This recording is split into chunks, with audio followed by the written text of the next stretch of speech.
Servir a Deus e a Mamon. Desigualdade das riquezas.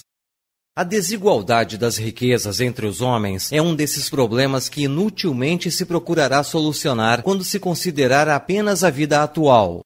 A primeira questão que se apresenta é esta: por que todos os homens não são igualmente ricos? Eles não são igualmente ricos por uma razão bem simples: é que não são igualmente inteligentes, ativos e laboriosos para adquirir a fortuna, nem sóbrios e previdentes para conservá-la.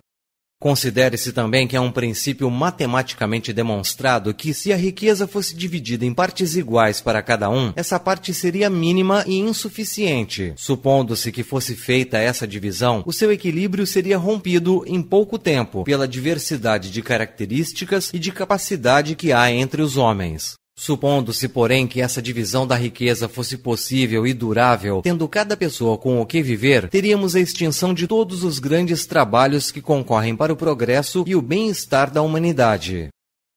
Supondo-se ainda que a cada um se dê o necessário para alimentar-se, vestir-se e alcançar todo o conforto material, já não haveria mais o estímulo necessário que impele o homem para as grandes descobertas e os grandes empreendimentos úteis à coletividade. Se Deus a concentra sobre certos pontos, é para que daí se expanda em quantidade suficiente, segundo as necessidades das realizações humanas. Admitido isto, indaga-se por que Deus a concede a pessoas incapazes de fazê-la frutificar para o bem de todos. Está aí uma prova da sabedoria e da bondade da providência divina. Ao conceder ao homem o livre-arbítrio, Deus quis que o homem chegasse, por sua própria experiência e decisão, a discernir o bem e o mal, e, consequentemente, a praticar o bem como resultado de seus esforços e de sua própria vontade.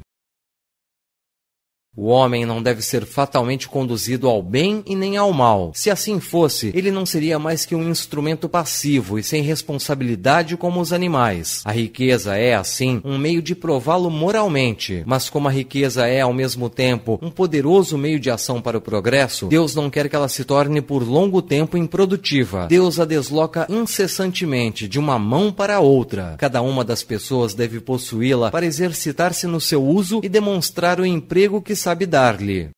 Há, porém, a impossibilidade material de conceder a riqueza a todos ao mesmo tempo. Se todos a possuíssem ao mesmo tempo, ninguém trabalharia, e o progresso da terra sofreria com isso. Por tal razão, cada um a possuirá por sua vez. Assim é que aquele que hoje não a tem, já a teve em outra existência anterior ou a terá no futuro, e o que a hoje a possui, não a terá amanhã.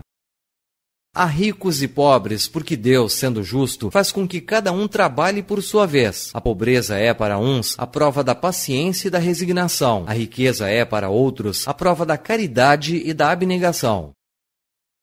Lamenta-se, com razão, o triste uso que algumas pessoas fazem de sua fortuna, as lamentáveis paixões que a cobiça provoca, e por isso pergunta-se: Deus é justo ao conceder a riqueza para tais pessoas? É certo que, se o homem não tivesse outra existência, nada justificaria uma tal distribuição de bens da terra. Mas se não nos limitarmos tão somente à vida atual e considerarmos o conjunto de reencarnações, veremos que tudo se equilibra com justiça. O pobre não tem, portanto, motivos para acusar a providência divina e nem para invejar os ricos. Os ricos, por sua vez, não têm motivos para se glorificarem do que possuem.